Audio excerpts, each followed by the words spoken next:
Hello hello doctor గారు madam నా age చెప్పండి మేడం. హలో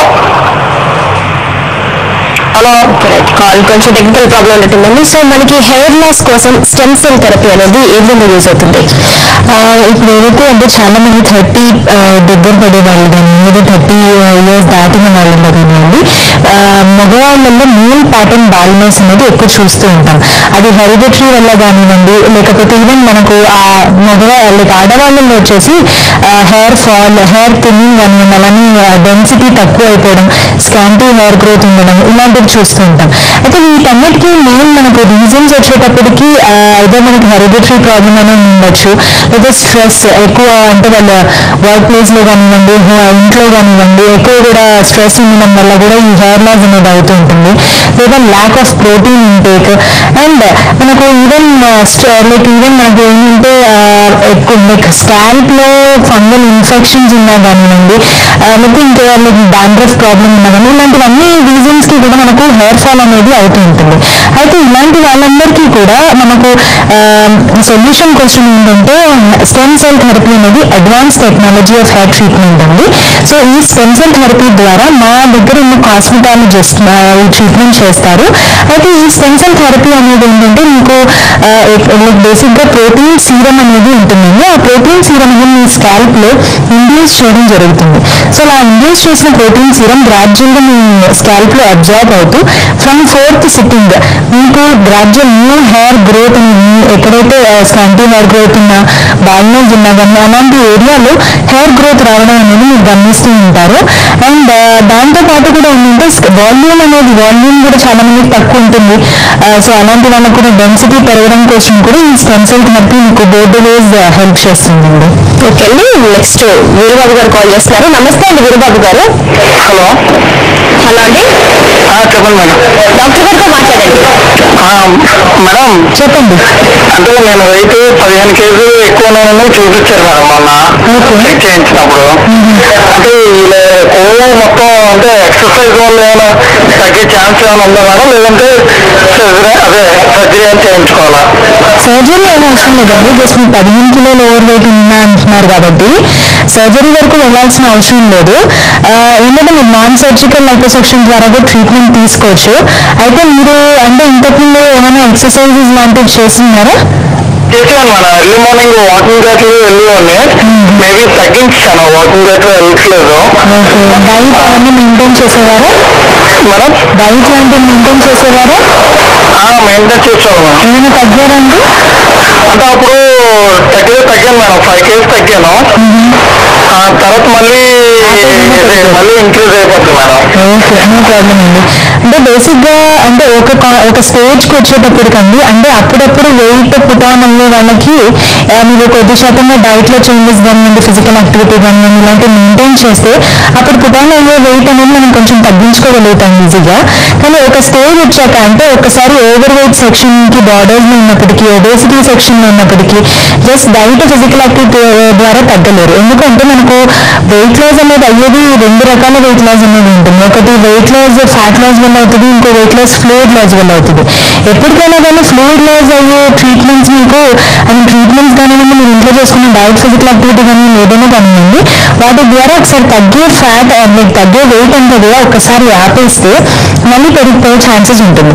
అదే మీరు ఫ్యాట్ లాస్ వల్ల వచ్చేది ఎప్పటికైనా మీకు పర్మనెంట్ అండ్ ఇర్రివర్సిబుల్ ఉంటుంది. అంటే ఒకసారి తగ్గిన ఫ్యాట్ మీరు ఈజీగా లైఫ్ లాంగ్ మెయింటైన్ చేసుకోవచ్చు. సో ఇప్పుడు ఆల్మోస్ట్ 15 కేజీస్ వేయగలుగుతున్నా అంటున్నారు కాబట్టి మీకు బెస్ట్ ఆప్షన్ అనేది నాన్ సర్జికల్ లైపోసెక్షన్ అండి. ఓకే, ఒక్కొక్కసారి మనకి సర్జికల్లో ఏంటంటే కొన్ని ట్రీట్మెంట్స్ లో కూడా ఒబేసిటీ ట్రీట్మెంట్స్ లో డైట్ ఏదైతే మనకి చెప్తారో ఆఫ్టర్ వెయిట్ లాస్ తర్వాత కూడా దాన్ని కంటిన్యూ చేయమంటారు. సో మీ ట్రీట్మెంట్ వచ్చేసరికి నాన్ సర్జికల్ లైఫ్లో వచ్చేసరికి మీరు నార్మల్ గా తీసుకోవచ్చు అని అంటారు. సో ఎక్సెస్ ఏదైనా ఫ్యాట్ ఉన్నా దాని వల్ల వచ్చే ఇది మటుకే మనం రిస్క్ చేయాలంటున్నారు. అవసరం లేదండి. అంటే మనం ఏంటంటే మీకు టిప్స్ అనేది చెప్తాను బేసిక్ గా. ఎలా అంటే ఇప్పుడు మీరు ట్రీట్మెంట్ అయ్యాక మీకు almost by the end of the treatment మీకు అర్థమైపోతుందండి ఎక్కడ మనం ఎక్కువ ఏ ఫుడ్ తీసుకుంటే మనం వెయిట్ పెరుగుతున్నాము, ఎక్కడ మన క్యాలరీ ఇంటేక్ ఎక్కువ అవుతుంది, ఇలాంటివి మీకు ఈజీగా అర్థమైపోతుంది. అండ్ అట్ ది ఎండ్ మళ్ళీ last at the end of the day session తర్వాత కూడా లాస్ట్ సెషన్ తర్వాత కూడా మీకు కౌన్సిలింగ్ ఇచ్చినప్పుడు మీకు అవన్నీ కూడా ఎక్స్ప్లెయిన్ చేస్తాము. అంటే ఎలా ఈ ఎక్స్ట్రా క్యాలరీస్ తీసుకున్నప్పుడు అంటే మీరు జస్ట్ చేయాల్సింది ఏంటంటే ట్రీట్మెంట్ అయ్యాక ఏ రోజైతే నేను ఎక్స్ట్రా క్యాలరీస్ తిన్నాను అని మీకు అనిపించిన రోజు మాత్రం కొద్ది శాతం ఫిజికల్ యాక్టివిటీ మెయింటైన్ చేసుకుంటే మాత్రం సరిపోతుంది. లైఫ్ లాంగ్ మీరు ఇదే పాటించాల్సిన అవసరం లేదు. మీ ఒరిజినల్ లైఫ్ స్టైల్ని కంటిన్యూ చేసుకోవచ్చు. ఈజీగా మీరు తగ్గే ఇక్కడ ఫ్యాట్ నుంచి ఏదైతే తగ్గుతున్నారో వెయిట్ ఈజీగా లైఫ్ లాంగ్ మీరు మెయింటైన్ చేసుకోగలుగుతారు. ఓకే, ఒకసారి నాన్ సర్జికల్ అయితే చేసుకున్న తర్వాత ఎలాంటి జాగ్రత్తలు తీసుకోవాలంటారు వాళ్ళు?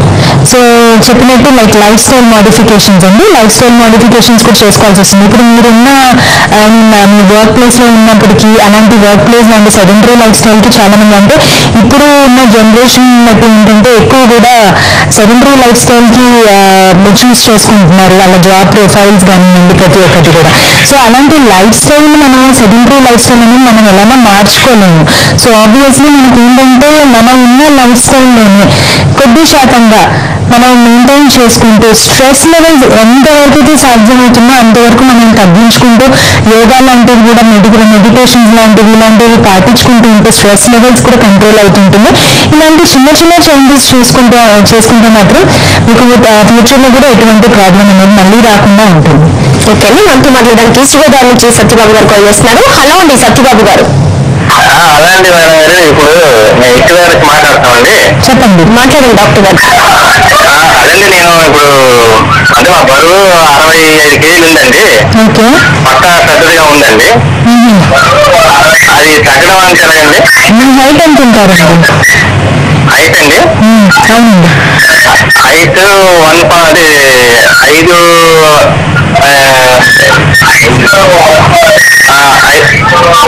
5'5" ఉంటానండి. 5.5 ఉంటారు. ఓకే, అంటే మీకు ఏంటంటే వెయిట్ పరంగా ఏమి ఇష్యూస్ అనేది ఏం లేదండి. జస్ట్ అనేది మీరు అంటున్నట్టు కొత్త భాగంలో ఫ్యాట్ అనేది ఎక్కువగా ఉంటుంది. అంటే వేసే 30+ అంటే 30కి దగ్గర పడే వాళ్ళలో కానీ 30 పైన పడిన వాళ్ళలో మగవాళ్ళలో వచ్చేటప్పటికి సబ్క్యూటేనియస్ ఫ్యాట్ అంటే స్కిన్ కింద ఉన్న ఫ్యాట్ తో పాటు సెల్యులైట్ ఫార్మేషన్స్ అనేది జరుగుతూ ఉంటుంది. సో దానివల్ల ఏంటంటే మనం వెయిట్ ఎక్కువ లేకపోయినా కొత్త భాగంలో మాత్రం ఎక్కువ ప్రామినెంట్ ఫ్యాట్ అక్యూములేషన్ అనేది అవుతూ ఉంటుంది. సో ఇలాంటి వాళ్ళు ఏంటంటే వెయిట్ రిడక్షన్కే కాకుండా మీకు ఈ నాన్ సర్జికల్ మీకు ఫిగర్ కరెక్షన్స్ అంటే ఇంచ్ లాస్ ప్రోగ్రామ్స్ కి కూడా మీకు హెల్ప్ చేస్తుందండి. అలా మగవాళ్ళలోనే కాకుండా ఆడవాళ్ళలో కూడా ప్రెగ్నెన్సీ తర్వాత ఏదైతే ఫ్యాట్ అనేది అక్యూములేట్ అయి ఉంటుందో అంటే పొట్ట భాగంలో కానివ్వండి హిప్స్, థైస్, ఆర్మ్స్ ఇలాంటి స్పెషల్ ఏరియాస్ లో అక్యూములేట్ అయినప్పుడు మాత్రం వాళ్ళకు కూడా ఏంటంటే పోస్ట్నేటల్ ఫిగర్ కరెక్షన్స్ అనేది అవైలబుల్ ఉన్నాయి మా దగ్గర. సో వాళ్ళకు కూడా జస్ట్ ఎటువంటి వెయిట్ లాస్ కాకుండా ఇంచ్ లాస్ ప్రోగ్రామ్స్ కి కూడా తీసుకోవచ్చు. అండ్ చాలా మంది అపోలో ఉంటారు ఓన్లీ 100 kgs పైన ఉన్న వాళ్ళు మాత్రం వెయిట్ రిడక్షన్ తీసుకోవచ్చు అని. అట్లా ఏం కాదండి, ఎవరైనా ఈవెన్ సన్నగున్న వాళ్ళు కూడా జస్ట్ అప్ అంటే బేబీ ఫ్యాట్ అంటూ ఉంటాం మనం బేసిక్ గా, అలాంటి ఆ బేబీ ఫ్యాట్ అక్యూములేషన్స్ ని తగ్గించుకోవాలనుకున్న వాళ్ళకి కూడా ఈ నాన్ సర్జికల్ లైపోసెక్షన్ హెల్ప్ చేస్తుంది. సపరేట్ అయితే మీరు చెప్పినట్టు స్టెమ్ సెల్ థెరపీలో మీరు కొంచెం ప్రిపేర్స్ ఏవైతే ఉన్నాయో ఇండ్యూస్ చేస్తాం ఎక్కడ లేదు హెయిర్ లేదా పల్చర్ ఉన్న దగ్గర అన్నారు. సో ఇది అన్ని ఏజ్ వారికి ఒకే రకంగా రిసీవ్ చేసుకుంటుందంటారా బాడీ? అవునండి, అంటే బేసిక్ గా ఏంటంటే మనకు స్కాల్ప్ లో అనేది ఒక హెయిర్ టిష్యూ అనేసి ఉంటుందండి. ఆ హెయిర్ టిష్యూ అనేది ఏంటంటే మనకు ఇనాక్టివ్ ఫామ్ లో ఉంటుంది. మనకు అంటే మన pH లెవెల్స్ అనేది మన బాడీలో డిఫరెంట్ గా ఉంటుంది. మన బాడీ pH లెవెల్ డిఫరెంట్ ఉంటుంది, అదేవిధంగా స్టెమ్ సెల్ ది కూడా pH లెవెల్స్ డిఫరెంట్ ఉంటుంది. అయితే అది ఒక్కొక్క రకంగా ఒక్కొక్క బాడీకి మనకు రియాక్ట్ అవుతుంటుంది. అంటే ఫర్ ఎగ్జాంపుల్ నేను చెప్పినట్టు ఎక్కడి నుంచి అయితే హెయిర్ టిష్యూ ఉంటుంది అంటే హెయిర్ ఫాలికల్ గ్రో అయ్యే చోటు మనకు pH లెవెల్ బట్టి మన అబ్జార్బ్ చేసుకునే కెపాసిటీ బట్టి up to 4 hairs per like hair tissue మనకు గ్రో అవుతూ ఉంటుంది. సో అంటే డిపెండింగ్ అనమాట. అంటే ఒక పర్సన్కి ఏంటంటే ఆ హెయిర్ టిష్యూలో అంటే ఒక హెయిర్ గ్రోత్ రావచ్చు, ఒక హెయిర్ ఫాలికల్ రావచ్చు. అది ఇంకో పర్సన్కి వచ్చేటప్పటికి అప్ టు 4 hair మనకు ఈవెన్ ఈ హెయిర్ టిష్యూ నుంచి రావచ్చు. It depends on each individual అండి. అప్ టు 4 hair మనకు లైక్ మన స్కాల్ప్ లో నుంచి హెయిర్ టిష్యూ నుంచి గ్రో అవ్వడం జరుగుతుంది.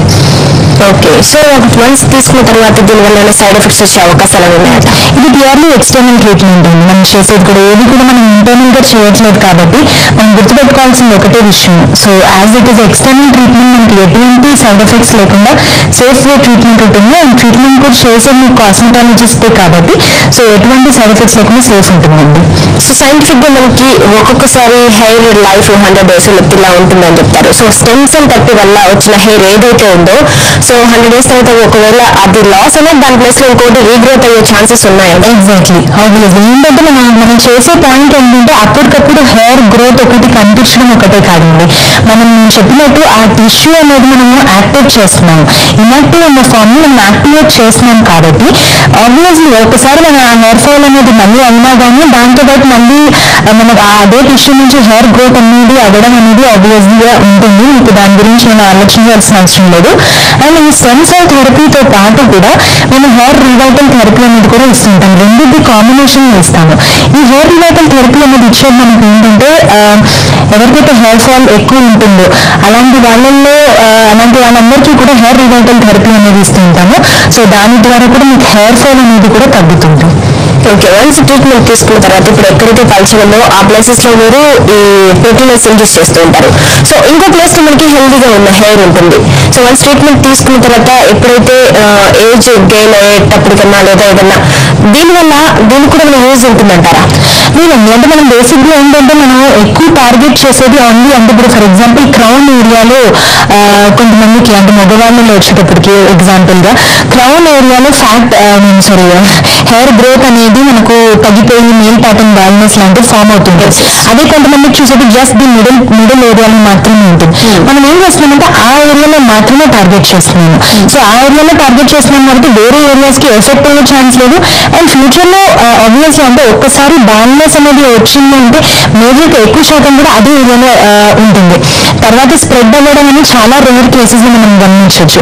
సో మెయిన్ ఎక్కడైతే ఫస్ట్ స్టార్ట్ అయ్యిందో ఎక్కడైతే ఎక్కువ రోజుల నుంచి ఆ ఏరియాలో మాత్రమే హెయిర్ గ్రోత్ అనేది తగ్గిందో సో మనం ఆ ఏరియాని టార్గెట్ చేస్తాం కాబట్టి ఆ ఏరియా నుంచి హెయిర్ గ్రోత్ అనేది వస్తుంది. అండ్ దాని తర్వాత ఏంటంటే ఆ పక్క ఏరియాస్ ఎటువంటి కూడా ఎఫెక్ట్ ఉండదు, ఎటువంటి ప్రాబ్లం ఉండదు. ఫ్యూచర్ లో మళ్ళీ అయితే మనం దానికి మళ్ళీ సెపరేట్ కేర్ తీసుకుంటే సరిపోతుంది. సో హెల్దీ కర్స్ ఇంకా ఇంకెలాంటి స్కిన్ ట్రీట్మెంట్స్ అందిస్తుంది? హెల్దీ కర్స్ లో మీకు అన్ని స్కిన్ ట్రీట్మెంట్స్ ఉంటుందండి. అంటే ఇప్పుడు ఎక్కువ ఏజింగ్ కోసం ట్రీట్మెంట్స్ ఉంటుంది. అండ్ అదేవిధంగా పింపుల్స్ అండ్ యాక్నీ స్కార్స్ కానివ్వండి, లేకపోతే పిగ్మెంటేషన్ కానివ్వండి, అండర్ ఐ తో బాధపడే వాళ్ళు కానివ్వండి, లేదా లిప్ కలరింగ్ ఇలాంటివి. అండ్ దాంతో పాటు కూడా ఏంటంటే మనకు even uplift face non surgical ఇప్పుడు న్యూ థెరపీ నేను ఇంట్రడ్యూస్ చేశాను. నాన్ సర్జికల్ ఫేస్ అప్లిఫ్ట్ అనేది కూడా మా దగ్గర ట్రీట్మెంట్ అవైలబుల్ ఉంటుంది. అండ్ ఎవరికైతే అంటే బాగా డబుల్ చిన్ ఉన్న వాళ్ళు కానివ్వండి, ఫేస్ పర్ఫార్మెన్స్ బాగా ఎక్కువ ఉంది, స్కిన్ లూజ్ అయిపోయిన వాళ్ళు కానివ్వండి, ఇలాంటి వాళ్ళందరికీ కూడా స్కిన్ ట్రీట్మెంట్ అవైలబుల్ ఉంటుంది. అండ్ దాంతోపాటు అన్వాంటెడ్ హెయిర్ తో బాధపడే వాళ్ళు ఆడవాళ్ళు కానివ్వండి మగవాళ్ళు కానివ్వండి లేజర్ పర్మనెంట్ హెయిర్ రిడక్షన్ అనేది కూడా అవైలబుల్ ఉంటుంది. ఓకే అండి, థ్యాంక్ యూ అండి. అప్పుడు వారు స్టెమ్ సెల్ థెరపీ గురించి నాన్ సర్జికల్ లైఫ్ గురించి కాలేజ్ కి మంచి సజెషన్స్ ఇచ్చారు. థ్యాంక్స్ ఫర్ కమింగ్ అండి. ఇప్పుడు hello doctor, stay tuned to